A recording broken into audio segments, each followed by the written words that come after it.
Премиерот Димитар Ковачевски натамо се правда дека ниту слушнал, ниту видел нешто во врска со скандалот со собранискиот спикер Талат Џафери. Јавноста бара одговорност, а опозицијата во парламентот поднеси писмена иницијатива за санкционирање на спикерот, но осуд од власта се уште нема. Премиерот денеска избегна конкретно да одговори на ова, ниту од позиција на претседател на владата, ниту како лидер на СДСМ. Собранието има етички кодекс на однесување, Собранието има соодветни комисии во кои што се разгледува однесувањето на пратениците во Собранието во однос на усогласеноста со етичкиот кодекс на однесување. Колку што знам, веќе дел од пратениците имаат иницијативи во таа насока и затоа јас би се повикал прво на следење на процедурата, следење на етичкиот кодекс на однесување и следење на процедурите во Собранието на Република Северна Македонија.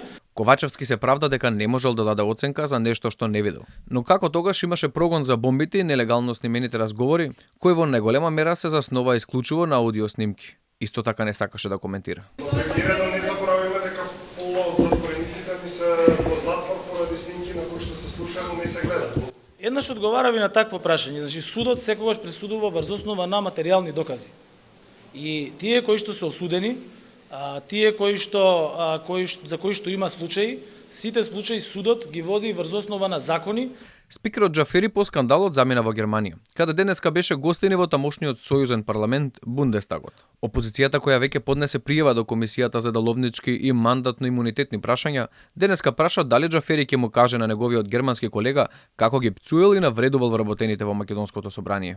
Нели му е непријатно на Талат Џафери и Димитар Ковачевски кога одат во земјите од Европската унија и нашите стратешки сојузници, каде моралните вредности се на највисоко ниво, и дали не се срама дека тие дознале за нивниот примитивизам? Како се чувствува Џафери кога зборува за човекови права, демократија и етички кодекс, а тој самиот е причина за трауми на десетици вработени во собранието.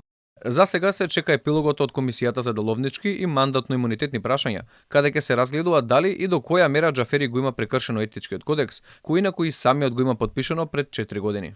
Во зависност од процената на членовите при Собраниската комисија и според тежината на прекршокот, тие може да изречат јавна опомена, да го суспендираат Џафери во трајање од 1 месец, но и да му забранат да претседава.